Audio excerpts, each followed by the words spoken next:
안녕하세요. 돈 버는 부동산 연구소의 황금우추 남택수입니다. 여러분, 결혼 후 신혼집 설렘과 기대만으로 선택하진 않으시겠죠? 신혼집은 단순히 예쁜 집 이상의 의미를 가질 텐데요. 오늘은 신혼집 선택이 여러분의 미래에 어떤 영향을 미칠지, 그리고 어떻게 현명한 결정을 내릴 수 있을지를 알려드리려고 합니다. 건당 짜리 타로 자판을 시작해서 8채의 건물주가 되기까지 10년간의 노하우와 천여 명의 수강생을 배출하면서 얻은 현실적인 인사이트까지 모두 얻어가시기 바랍니다.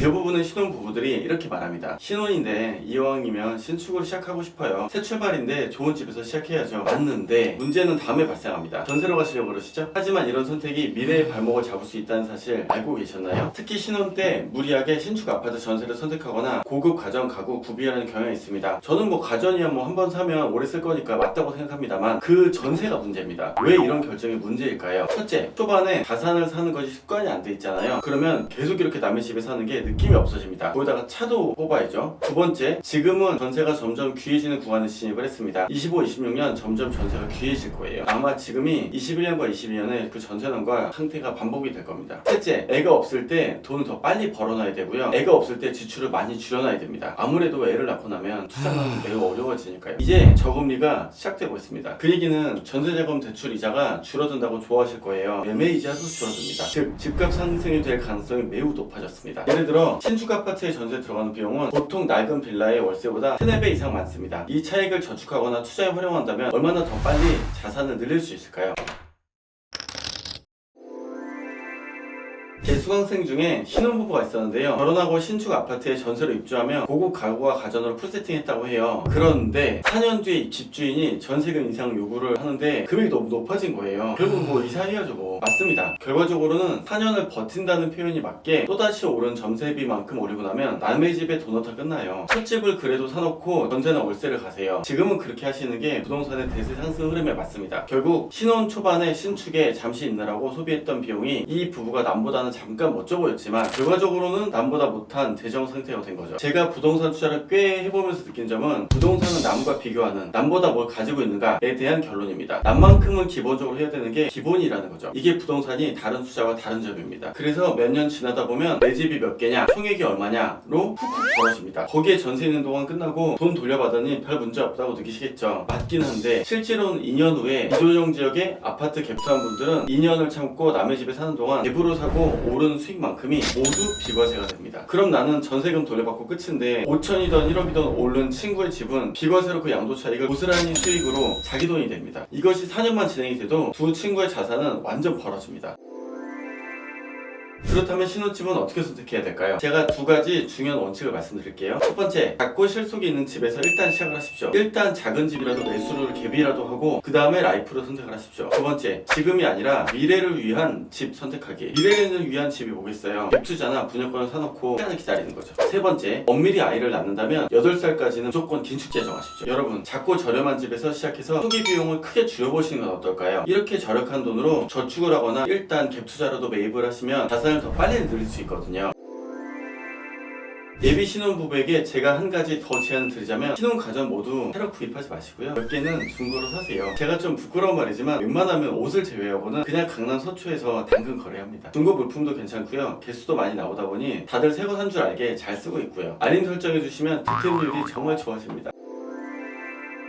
여튼 초반에는 큰 소비를 줄이고 내 집 마련을 위한 준비를 시작하는 편이 중요합니다. 그럼 내 집 마련을 위한 실질적인 몇 가지 전략을 말씀드리겠습니다. 청약제도 활용하기. 신혼부부라면 청약 가점제와 추첨제를 잘 이해하셔야 됩니다. 가점이 낮더라도 추첨제 지역을 노리면 당첨 확률이 높아질 수 있어요. 지난 11월 달에만 저희 수강생 중에서 추첨제로 5명이나 당첨되었습니다. 20대 여성분도 계셨어요. 청약 준비는 빠를수록 좋습니다. 저에게도 상담 오셔서 에라 모르겠다 청약 넣자, 일단 넣자 하는 분들이 진짜 많습니다. 그런데 이번에 되는 분들이 나오는 걸 보고 아직도 이 정도 경쟁률이라는 게 경쟁률이 약한 특정 타입, 예를 들어 타워형 혹은 어중간한 평형인 7사 타입, 아니면 아예 큰 40평대, 이렇게 추첨제로 나름대로 가능하다는 것을 확인했습니다. 지역 개발 가능성 확인하기. 앞으로 개발 가능성을 살펴보세요. 지하철이 놓여진다가 아니고 GTX가 가능하로 이제 결판이 날 겁니다. GTX-A의 개발이 끝나가니 우리는 GTX-B 혹은 C의 역에서 가까운 곳을 매수해서 깔아놓는다가 맞습니다. 대출을 현명하게 활용하기. 금리가 높더라도 대출을 활용하면 초기 부담을 줄이고 자산 자산을 축적할 수 있습니다. 요즘은 대출을 모르면 금융 문맹이라는 소리를 들을 정도로 대출이 자산을 늘리는데 정말 훌륭한 도구가 되거든요. 대출 용어가 처음엔 어렵게 느껴지겠지만 조금만 알아보면 쉬워요. 대출 공부 꼭 해보시고요. 단, 대출 규모는 감당 가능한 수준으로 설정해야 되는 거 다들 아시죠? 앞으로 청약에 대한 내용도 다뤄볼 예정이니까 하루라도 빨리 정보 받아보시고 싶은 분들은 알람 설정 꼭 해두시고요.